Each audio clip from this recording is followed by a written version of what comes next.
সাংবাদিকতা আধুনিক রাষ্ট্রের কোনো সাম্প্রতিক আবিষ্কার নয়, এটি মূলত তথ্যের ওপর ক্ষমতার নিয়ন্ত্রণ ভাঙার দীর্ঘ ইতিহাস। ইউরোপীয় রেনেসাঁর সময় এ ভাঙন স্পষ্ট হয়ে ওঠে। পঞ্চদশ শতকে গুটেনবার্গের ছাপাখানার বিস্তারের পর মুদ্রিত অক্ষর ক্ষমতার চোখে বিপজ্জনক হয়ে ওঠে।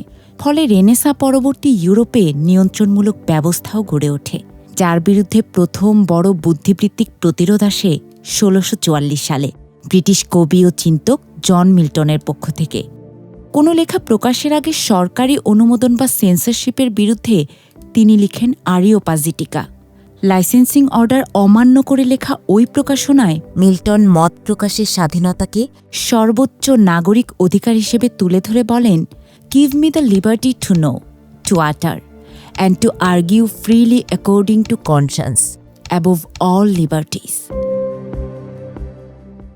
পরবর্তীতে ১৭৬৬ সালে সুইডেন পার্লামেন্ট এমন একটি আইন পাশ করে যা পৃথিবীর প্রথম প্রেস স্বাধীনতা ও তথ্য অধিকার আইন হিসেবে স্বীকৃত। এর ২৫ বছর পর যুক্তরাষ্ট্রের সংবিধানের প্রথম সংশোধনীতে এমন কোনো আইন করতে নিষেধ করা হয় যা বাক স্বাধীনতা বা গণমাধ্যমের স্বাধীনতা সীমিত করে।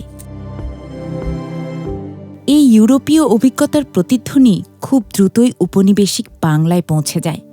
১৮১৮ সালে কলকাতা থেকে প্রকাশিত হয় বাংলা ভাষার প্রথম সংবাদপত্র সমাচার দর্পণ।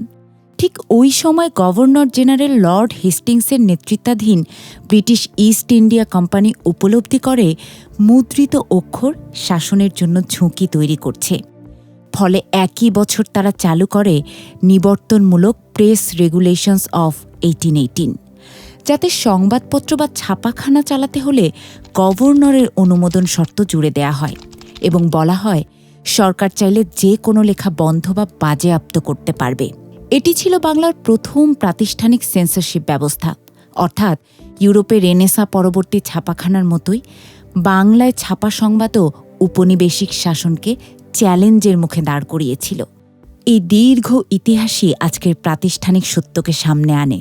স্বাধীন গণমাধ্যম কোনো অলংকারিক শব্দ নয়, বরং একটি সুস্পষ্ট আইনগত ও প্রাতিষ্ঠানিক ধারণা।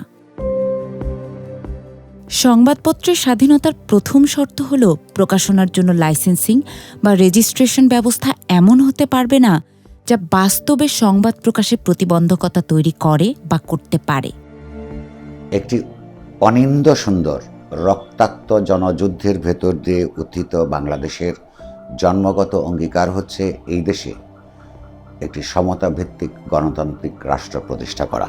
সেই গণতান্ত্রিক রাষ্ট্রের পরিগঠন ও পরিচালনায় জনগণের সার্বভৌমিক প্রতিনিধিত্ব নিশ্চিত করার সঙ্গে সক্রিয় স্বাধীন গণতান্ত্রিক সাংবাদিকতার সম্পর্ক ওতপ্রোতভাবে জড়িত। স্বাধীনতা শুধু রাষ্ট্রীয় হস্তক্ষেপ না থাকার নাম নয়, এর ভেতরে আরেকটি গভীর শর্ত আছে, সম্পাদকীয় স্বাধীনতা। অর্থাৎ গণমাধ্যমকে স্বার্থের চাপ থেকে মুক্ত থাকতে হবে। গণতন্ত্রে গণমাধ্যমের কাজ হল ক্ষমতাকে প্রশ্ন করা, কিন্তু যদি সেই ক্ষমতাই সংবাদ নির্বাচন নিয়ন্ত্রণ করে তাহলে গণমাধ্যম নিজের ভূমিকাই হারায়। তাই সম্পাদকীয় স্বাধীনতা কেবল সাংবাদিকদের সুবিধা নয়, এটি জনগণের পক্ষে সত্য জানার একটি মৌলিক শর্ত। বাংলাদেশের সাংবাদিকতায় একটি বড় দুর্বলতার জায়গা হচ্ছে সম্পাদকীয় স্বাধীনতা, যেটাকে বলে the institution of editors. Editorial ইনস্টিটিউশনের যে স্বাধীনতা, এটা হচ্ছে যেমন সরকারের তরফ থেকে এডিটররা যেন তারা কোনোভাবেই প্রভাবান্বিত না হন, কোনো চাপের মধ্যে না করেন, একইভাবে মালিকরা যারা আছে তারাও যেন, যারা ইনভেস্ট করেছেন, যারা খবরের কাগজের বা টেলিভিশনের মালিক, তাদেরও একটা সচেতনতা থাকতে হবে। অন্যান্য ইন্ডাস্ট্রির মতন সংবাদপত্র বা টেলিভিশনকে তারা যেন ওইভাবে নিয়ন্ত্রণ না করেন, কেননা জনগণের আস্থা অর্জনের জন্যে সংবাদপত্র, টেলিভিশন, সমস্ত গণমাধ্যমের স্বাধীনতা দরকার, এবং সেখানে একটা গুরুত্বপূর্ণ ভূমিকা হচ্ছে সম্পাদকদের। প্রত্যেকটা সংবাদপত্র আমরা যারা বের করি সেটার জন্য পারমিশন লাগে, আমাদের একটা লাইসেন্স লাগে, এবং আমাদের সরকারের কাছে কিছু দায়িত্ব আমরা লিখিত দিয়ে আসি। কিন্তু সেই জায়গাতে আমরা কিন্তু কি দেখি যে সেই আইনগুলো তার সরকার তার নিজের ইন্টারেস্টে সেটাকে ব্যবহার করে, সেটা যেন না হয়। একটি গণতান্ত্রিক সমাজে শুধু একক কোনো কণ্ঠ থাকে না। ভিন্ন অঞ্চল, শ্রেণী, লিঙ্গ, ধর্ম, জাতিসত্তা ও রাজনৈতিক মতের মানুষের অভিজ্ঞতা আলাদা। সম্পাদকীয় স্বাধীনতা কার্যকর হয় তখনই যখন গণমাধ্যমের পরিসরে বৈচিত্র্য ও বহুত্ব নিশ্চিত থাকে। স্বাধীন গণমাধ্যম টিকতে হলে পেশাগত মান অপরিহার্য। পেশাদারিত্ব মানে শুধু দক্ষতা নয়, এটি জন আলোচনাকে নির্ভরযোগ্য করে তোলার একটি প্রাতিষ্ঠানিক ভিত্তি। স্বাধীন সাংবাদিকতার অন্যতম শর্ত সোর্সের সুরক্ষা এবং তথ্যের অধিকার, যা এ পুরো ব্যবস্থার নিরাপত্তা বলয় গড়ে তোলে। সোর্স আসলে প্রকাশ করা একজন সাংবাদিকের নৈতিক অবস্থান থেকে ফ্রিডম অফ প্রেসের জন্য একটা হুমকি, কারণ আপনি যখন কারাপশন ইনভেস্টিগেট করতে যাবেন তখন আসলে সেই সোর্সটাকে আপনাকে কনফিডেন্সিয়াল রাখতে হয়। আদারওয়াইজ দেখা যায় যে সোর্স আপনার শত্রু হয়ে গেল এবং অন্যান্য সোর্স যে ডিসক্লোজটা করলো, উৎস যে আমাকে তথ্যটা দিল, সেটার কারণে তারও জীবন নাশের হুমকি থাকে। স্বাধীন সাংবাদিকতার জন্য সোর্সের সুরক্ষাটা আসলে খুবই নিশ্চিত। রাষ্ট্র তথ্যের মালিক নয়, অভিভাবক মাত্র।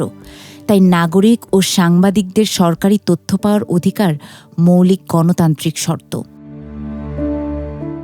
গণমাধ্যম রাষ্ট্র ও সমাজের মাঝে এক ধরনের জানালা তৈরি করে। যেখানে সংবাদ মাধ্যম দুর্বল, সেখানে ক্ষমতার অপব্যবহার বাড়ে। গণতন্ত্র কেবল ভোটের মাধ্যমে নয়, নিয়মিত বিতর্কের মাধ্যমেও বেঁচে থাকে। সংবাদ মাধ্যম সেই বিতর্কের প্রধান ক্ষেত্র। যদি সংবাদ কেবল এক শ্রেণীর দৃষ্টিভঙ্গিতে তৈরি হয়, তাহলে বৃহৎ জনগোষ্ঠী গণতান্ত্রিক আলোচনার বাইরে পড়ে যায়।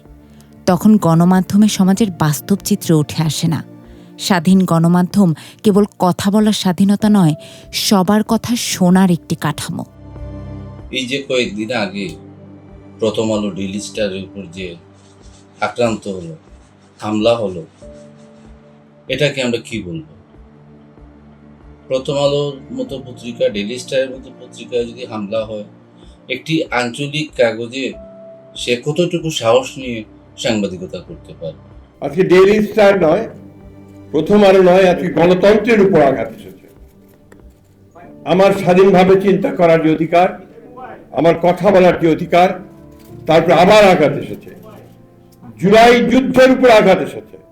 কারণ জুলাই যুদ্ধ ছিল এদেশের মানুষের অধিকার প্রতিষ্ঠার যুদ্ধ। আজকে সেই জায়গায় আঘাত এসেছে।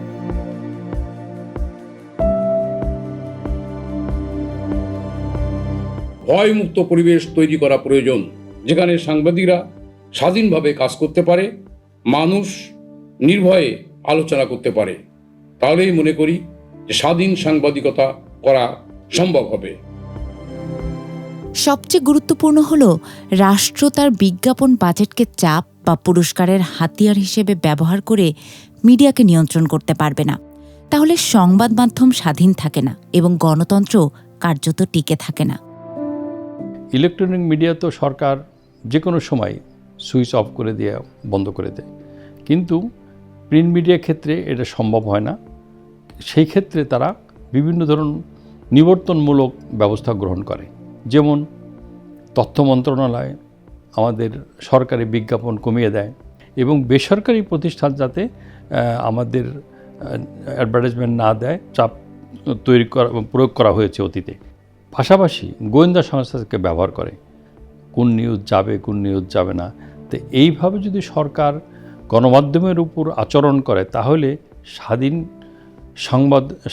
সাংবাদিকতা সম্ভব নয় এবং স্বাধীন সাংবাদিকতা না করতে পারলে দেশের উন্নয়নও সম্ভব নয়।